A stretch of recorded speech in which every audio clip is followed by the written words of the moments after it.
Hello, and welcome to the Angus and Pete Show. Views and opinions are strictly those of the presenters and their guests and should not be taken as advice. Goodness knows, we're not qualified to advise you about anything. Side effects may include mild amusement and occasional enlightenment with feelings of embarrassment, apathy, disappointment, and pity. Welcome to Series 2, Episode 2. I'm Angus Pacey. And I'm Pete Brown, and we are the Angus and Pete Show. A place where you can listen to two guys chatting about the riveting world of customer engagement. AKA call centre, contact centre, customer service, customer experience, CX, or whatever else you're calling it this week. If you want to find out more about us, then just check us out on LinkedIn. Hey Angus, I'm liking the new music. It's very mellow, isn't it? It's really good. I had a few people ping and say they liked it, but that's about it. Is there anything in the postbag? No, I think this time it's been quite quiet. I've seen a lot of people liking our posts, but nobody's come back at us and said, you need to talk about this, think about that. So I think people listening, take your muzzles off and start feeding back to us. Give us some ideas, please. We need your input. Otherwise, we're just going to do what comes to mind, and who knows where that might end. Yeah, that could be risky. Pete, what have we got for this episode? We've got a really insightful chat with Uncle Ken. And he's a guy who I've known for some time. He's been working in the contact centre world for over 4 decades. That's longer than I've been in it, Angus, if you can imagine that. Bit longer than I've been there as well. Very experienced guy, a long time in this space. I think he's one of those people now that is a outsider insider. Yeah, he is. Let's get into that conversation. CX Insider, your inside track. So, Ken, it's great to have you here. Welcome to the show. Tell us a bit about yourself. Yeah, thanks, Pete. Nice to be here. Nice to see you again. Me, I'm one of the people who've been in the contact centre industry for far too long. In fact, my first call centre, for want of a better term, was actually as an IT developer in the 1970s.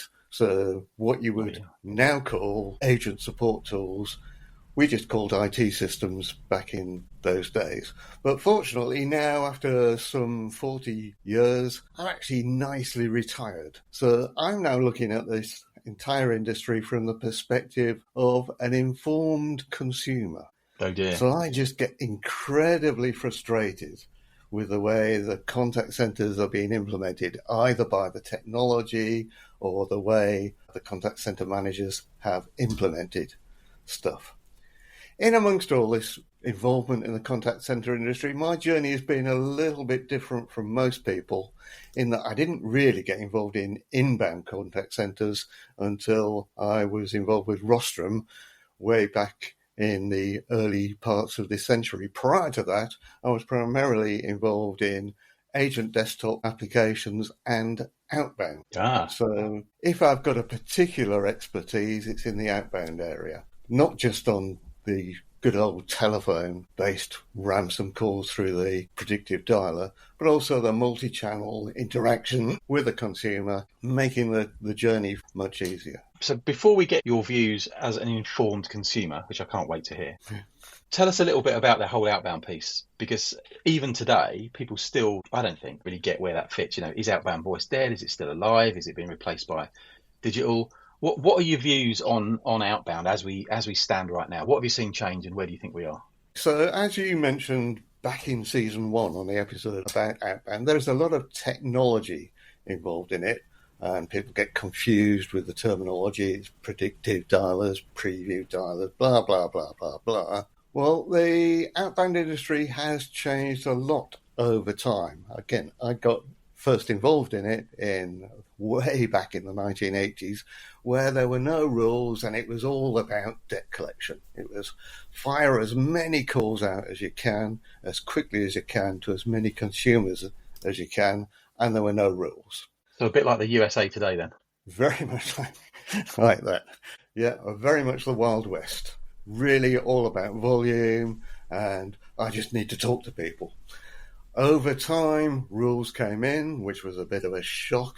So depending on which country you're in, there are different rules. And indeed in the United States, it depends which state you're in as to what the rules are. But a lot of rules became in place for the use of the technology.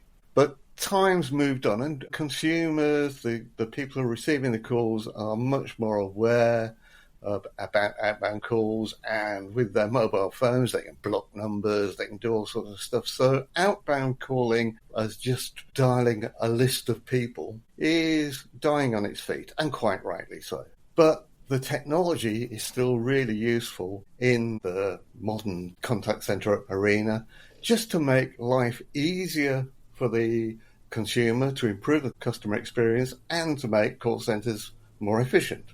So a recent example that I actually liked as a consumer was I phoned a call center. I was mildly irritated that I couldn't chat to them online or anything. They insisted on being called, but I got through to the callback systems, or what's known as queue buster. If I didn't want to queue for a while, I could leave my number and they'd call me back. And when they did, a mere few minutes later, I was delighted with the customer experience. Right. Other examples of outbound technology, again, that I like, is where a contact center is going to call me, but they send me a text beforehand to say, we are about to call you, please take our call. Blending together telephone calls, web chats, all the other media with outbound technology can make the contact center more efficient and give a better customer experience. I just can't believe how many call centres I do call and you get the usual message. We're unexpectedly busy today. Well, A, why is it unexpected in this world of artificial intelligence? But if they are busy, do call me back. Then you can balance out and smooth out your use of human beings to make calls with the desire for contact from the consumers. So, Ken, question, because you're talking about blending between channels effectively. Yep. One of the things that we hear a lot in the media is that different age groups want to interact on different channels. The younger the age group, the more digital they are, and the older the age group, the less digital they are. Do you think that's true? No, I think that's complete and utter nonsense. I'm in the older age group now. I'm very much a boomer. But you might argue that, well, I've been involved in technology for many years, so I'm bound to want to use technology. But I look around my friends and the people I spend time with now, many of whom are in the boomer age group, and they are absolutely welded to their iPads and their iPhones. Yeah. If I make a social media communication, which I very rarely do, to be honest, but if I do, the first people to respond are my friends and relatives who are well into their 70s. The reason contact centres might believe that the boomers prefer the telephone is we get completely frustrated by the digital technology that doesn't work. If you send me to a web chat system that's fronted by the wonderful artificial intelligence, then the machine does ask the same questions over and over again, but it reacts very quickly. If I then say, look, I've done all this stuff before, I don't really need to turn off my TV service and turn it back on again. I've done all that stuff. Send me to a human. If it then sends me to a message that says, oh, we're very busy, we can't actually give you a human for hours on end, then I'll pick the phone up. And I think the boomers, like me, just get frustrated with delays. Their expectation of a quality service is much higher. So it's not that they're too old to use digital channels. It's just that they're not prepared to put up with piss poor service, bad implementations, and just general bullshit that goes with not doing it properly. Absolutely. They're sitting there, they have their digital technology usually in their hands, because they do tend to be more iPad and iPhone or similar devices rather than PC users, and they just want service, and they want service now.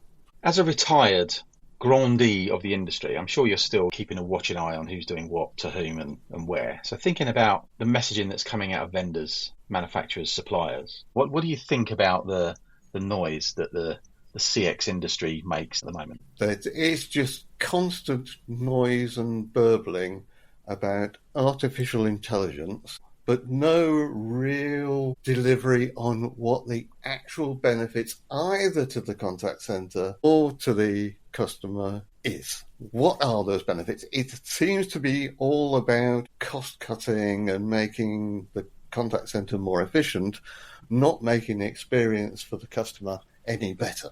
It just goes on and on. I can't believe how many different vendors there appear to be for similar looking technology, not really addressing the customer experience bit which they ought to be. Again, I go back to that horrible message that's saying your call is very important to us. We're experiencing unexpectedly high volume. Why?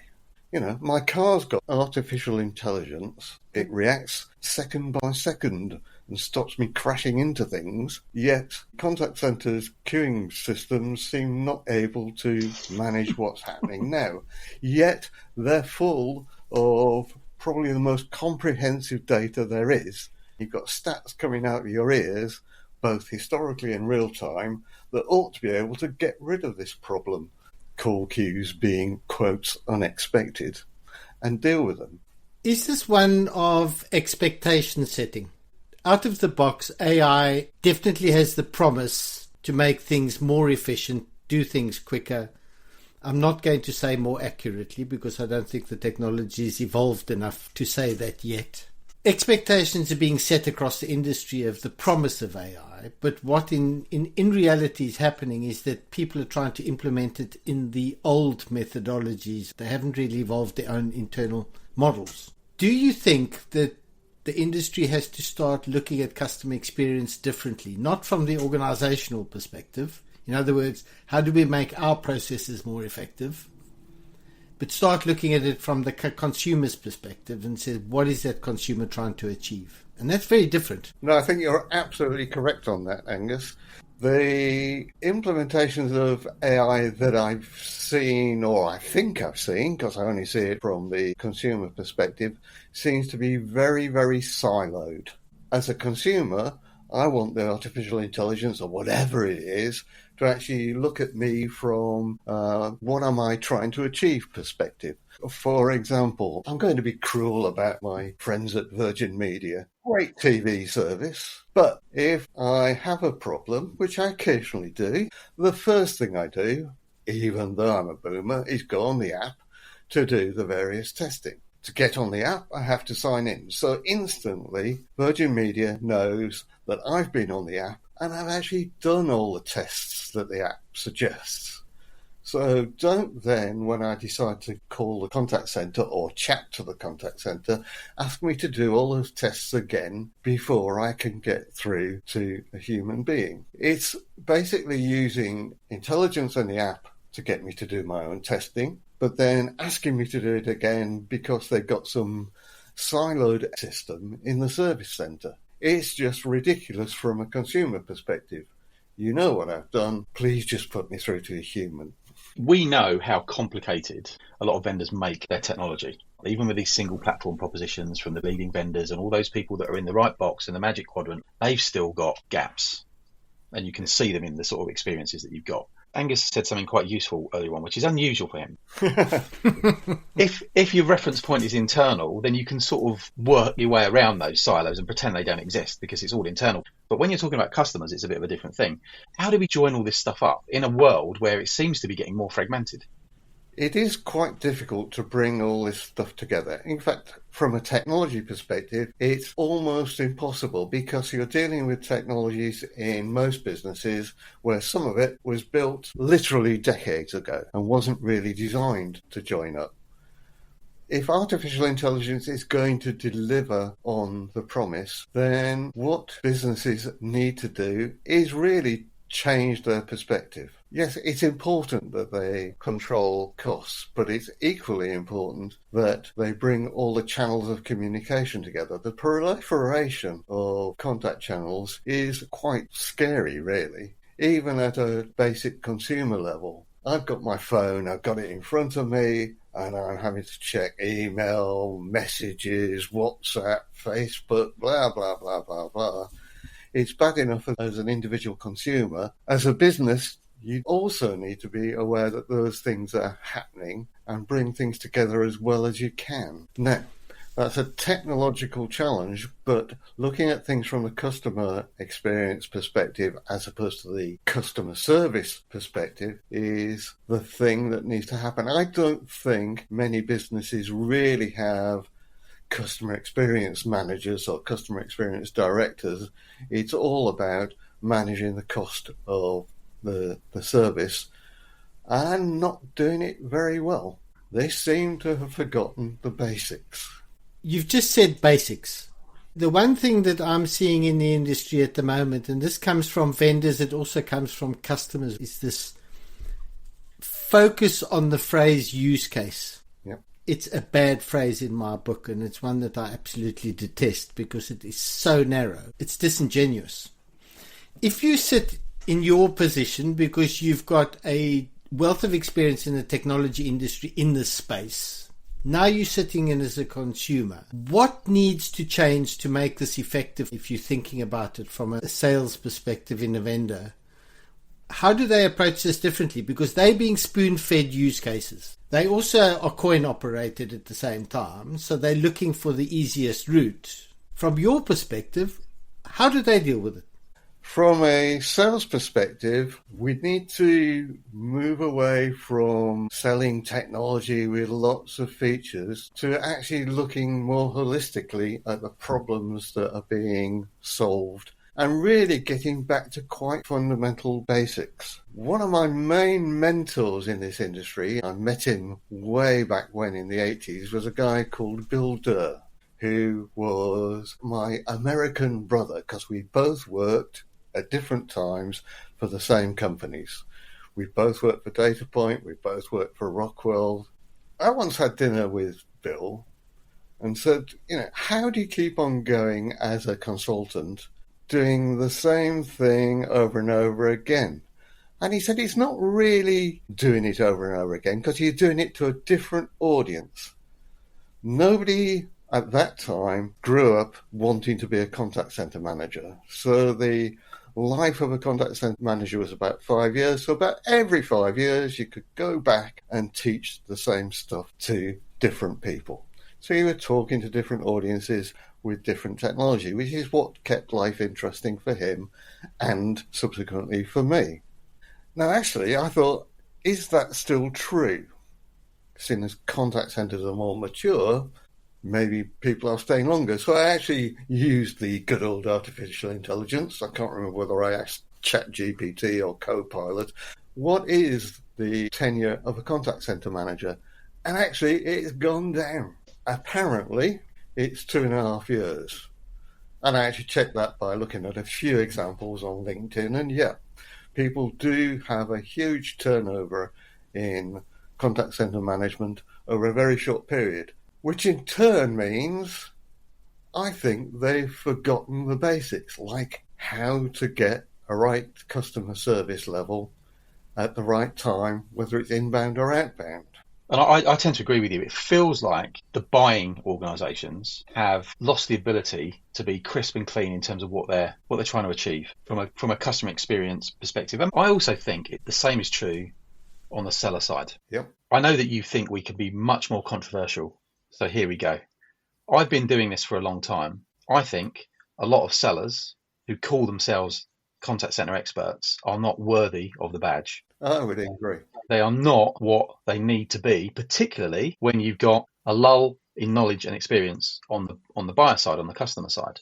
That's the time when vendors need to step up with their quality. And I'm just not seeing it. What do you think about that?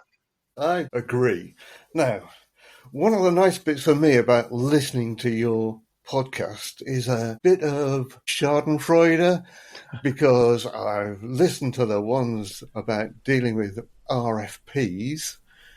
I thought, thank God I never have to do that again, because they're becoming more and more awful, yet the sellers appear not to be doing the basics of receiving an RFP and asking, do these statistics make sense? I recall receiving RFPs where people have said, oh, we receive X thousand contacts per day, whether it's emails, telephone calls, and I want a contact centre for 4 agents. And it's quite easy, if you know what you're doing, to say, no, that really doesn't make sense. and going back and questioning what you're being asked about.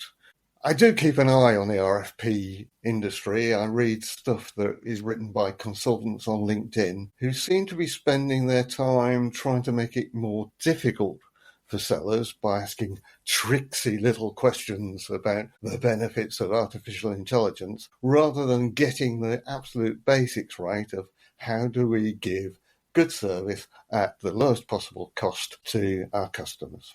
But what we're seeing time after time is stuff going in that isn't actually delivering. It's just not what we thought it was going to be, and it feels like a compromise. It feels like a compromise to the business, and it feels like a compromise to the people that are experiencing the service. It feels like we've lost our way a little bit as an industry. There's a lot of focus on the glitzy new technology rather than what is this glitzy new technology actually going to deliver and who's it going to deliver it for. Is it the user or is it the caller, for want of a better word? So putting yourself back in your business shoes, which I'm sure have been replaced by slippers now, in your management role with a sales organization that have got to survive and still have a viable business, you're confronted by all the new glitzy technology that I'm sure all the salespeople want to be playing with. They don't want to be doing the mundane, boring stuff that actually pays the bills. What is your advice to them? How do you focus a sales director, a sales manager, in this world where everybody's trying to do AI agents, on actually focusing on what is going to deliver a good customer experience? How do you focus those people on the right things? The basics as you say them. How do you turn their heads? It's trickier. I come from the old world where things were sold on a capital basis.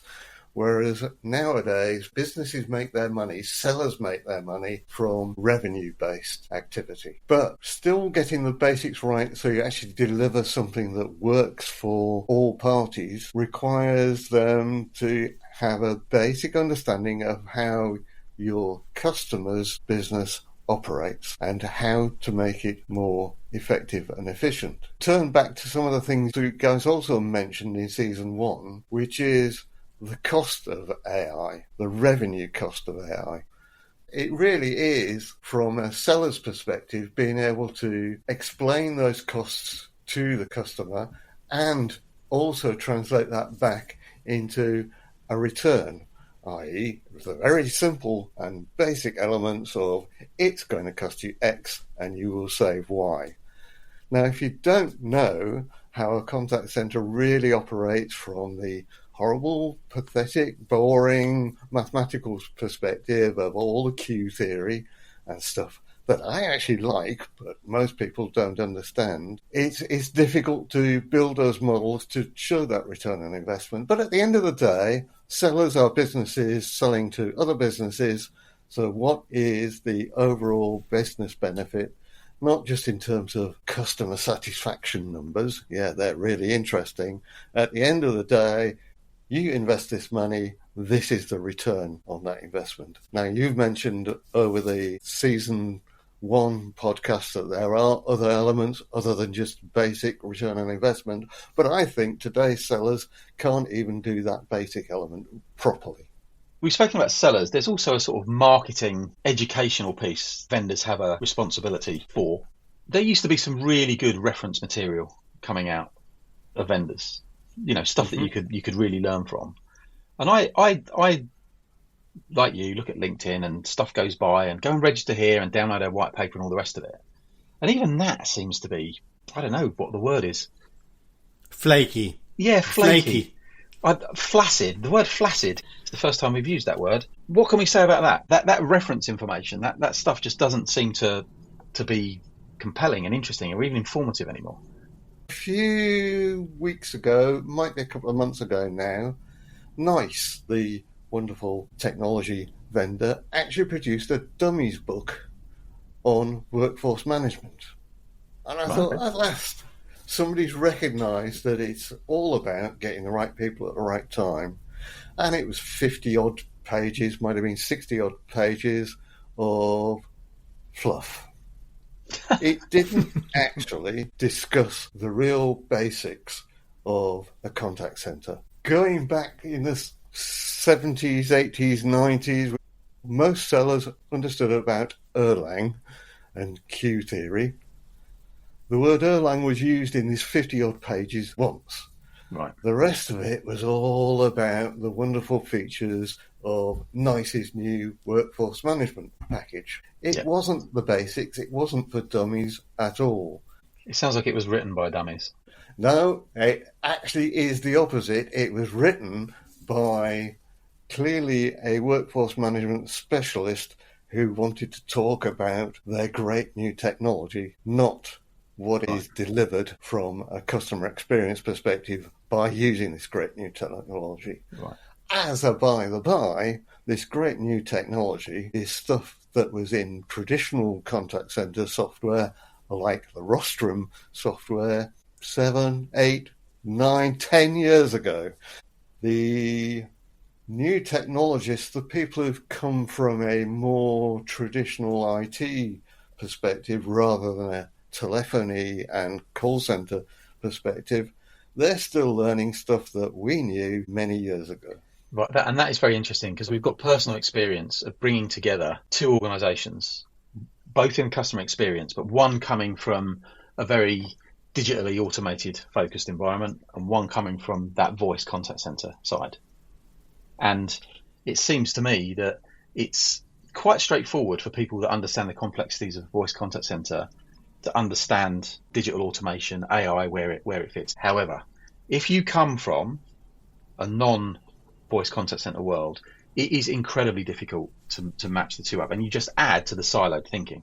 So when you think about it, all these organizations are out there, they're all buying, they're acquiring, they're getting into their digital technology and they're getting into their AI technology, and there is new technology expertise arriving, and they haven't got a common understanding, as you say, of the basics. Who should be leading the education of the sellers, the buyers, the industry? Tempting to think it should be the technology manufacturers. But again, looking at the complexities of actually running real-world contact centers, still, I don't believe there's a single manufacturer that actually provides everything and therefore should be providing that education. My strong opinion is if you are a seller and you've got your strategic alliances with various different, I think you use the term vendors for technology manufacturers, if you've got all your alliances there, it's down to you as the seller to actually provide or at least support the education of your customers. As we said earlier, you can't really expect now that the end contact center understands what it is they really want and need. It should be down to the sellers to support that activity and provide that education. You know, again, going back to the builder statement that contact center managers change every 5 years, if you look back 5 years, we were all in the middle of a pandemic. I think there's a generation or two of contact center managers who just haven't had that basic education yet, and it's down to the sellers to provide it. This has gone somewhere I was not expecting. What we kind of landed on, if I had to understand this correctly, is the root cause problem here could be you've got a generation post-pandemic have never had to work hard at selling it and really understanding the basics first, because a lot of this was sold in panic mode. We had to move to the cloud. We've been sent home in lockdown, so I've got to do something. So there was no real selling. It was, can you take an order effectively and deliver it effectively? Yeah. God forbid, Angus, are there actually salespeople out there that have got that track record? So you've got that deficit, that knowledge deficit. You've also got a knowledge deficit where people are changing technologies, going from data networks to voice. Yeah. And it doesn't matter which way you go. Actually, it's easier to go from voice to data networks. Data networks to voice is scary because voice is a black art. So we've got a deficit there. And I'm sure there are many more. But are we really looking at the big problem to try and deliver a good customer experience is that the people have got no real basic understanding of all the building blocks of how to deliver a good customer experience in the sales community. That's kind of where I'm landing on this one, because if you don't have those basics and those fundamentals, it doesn't matter what sales management or the C-suite want to do. If people don't have that basic knowledge, they're not going to be able to pick up these multiple technologies and blend them into something that delivers a customer experience.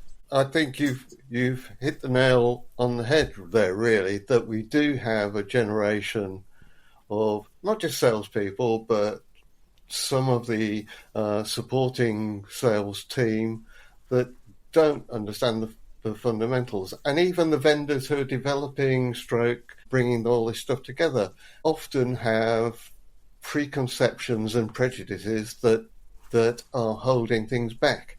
I've met several technology providers who I've talked to about outbound, because again, it is my historic specialism, who say, oh yeah, outbound, that's all dead now. It's nonsense. You need to have an open mind to understand what the customer experience is, to then realise that outbound technology is almost as important as all the multi-channel technology. It's having an experience of being inside a contact centre that a lot of the sellers are missing. And they've missed it because they've either gone out into the cloud or they weren't allowed to visit. But Pete and I have visited so many contact centres, you can see the problems that are happening. Yeah. I've got one question for you, because now you're sitting in that position outside effectively as a consumer. Yep. What is the one thing that surprised you that you did not anticipate? You previously were the insider. The slipper's on the other foot. What was the one thing that you did not anticipate that you've learned? Most surprising thing is how fragmented the experience either was or I think has actually become. I think the advent of multi-channel communication, whether it's web chats or AI bots or whatever, has actually made things worse rather than improving the experience, because it's not been done properly and fully. It's not a joined up experience anymore. It's multiple silos. I've said this before, and I'm going to say it again because I'm getting even more passionate about this particular viewpoint. The AI hype has killed the activity that was finishing the digital story. We haven't finished with our digital channels. We haven't got our data sorted out. We haven't got our digital channels sorted out. And we think AI is going to make that better. No, it's not. It's going to be very analytical and very automatic with the mess that you've already got. And maybe that's why it's not working. And it comes back to basics again, right? If you've got your basic channel working, if you haven't got your basic experiences working, do not over-automate, do not over-analyze, because the analysis will be incorrect and the automation will make it worse. This episode sounds a bit negative. I think all three of us are frustrated by what we're seeing. But, I'm hoping that people listening to this will not hear three old farts moaning about the industry, but will hear three people of experience really trying to find a way to help and actually struggling, because it is just moving so fast and it seems to be so fragmented that it's like nailing jelly to the ceiling. It's just, you just can't get a grip on it. I don't think we're three grumpy old buggers. I think what we're doing is trying to define what the problem is that we're going to probably look at over the next couple of months. Maybe that's somewhere that we go with this. We've kind of identified one or two topics. Maybe we explore them a little bit more. Ken, we have reached that point where we ask you for your pearls of wisdom. Blimey, I think I've probably wasted them already. You're a very wise man. You've been around a long time. Lots of people know you. Lots of people respect you. So give us some more. I'm sure there's some in there. Okay.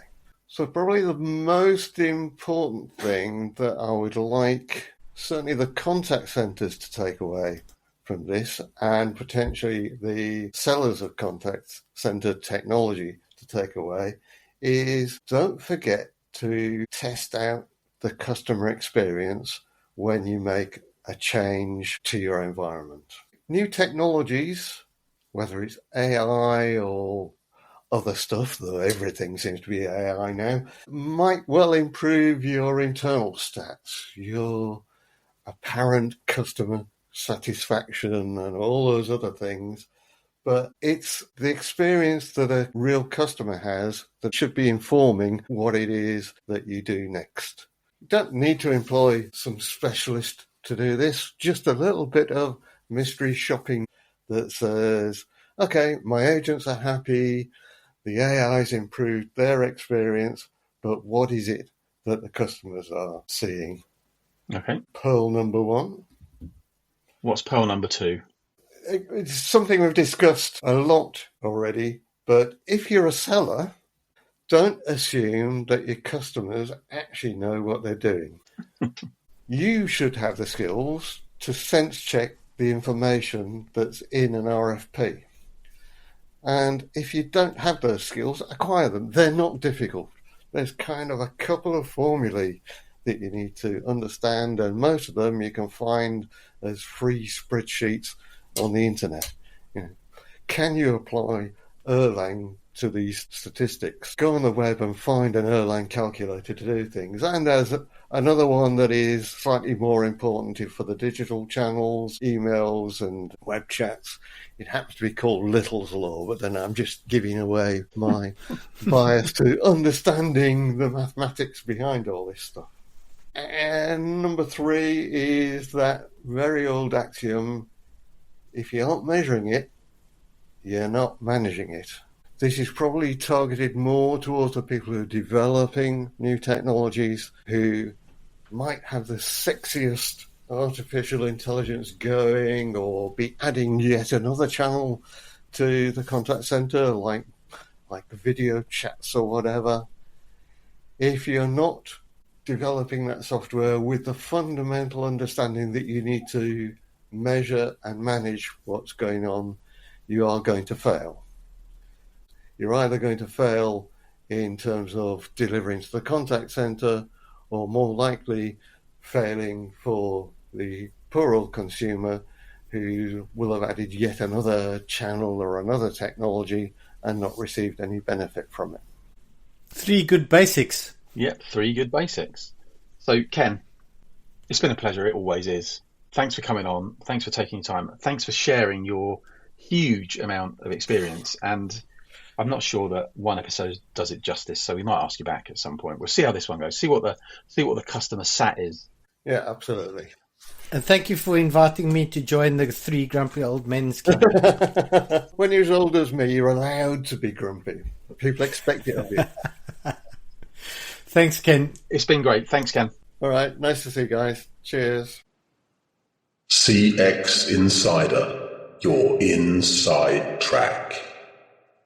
Pete, what do you think the takeaways from that discussion were? That conversation went places that we weren't really expecting it to go. The first thing that hit me was age demographic and preferences for channels.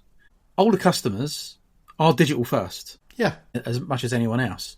What they are also is not prepared to put up with your crappy service. They will be unforgiving, they will be relentless, they will pick the phone up and they'll give you a hard time and let you know all about it.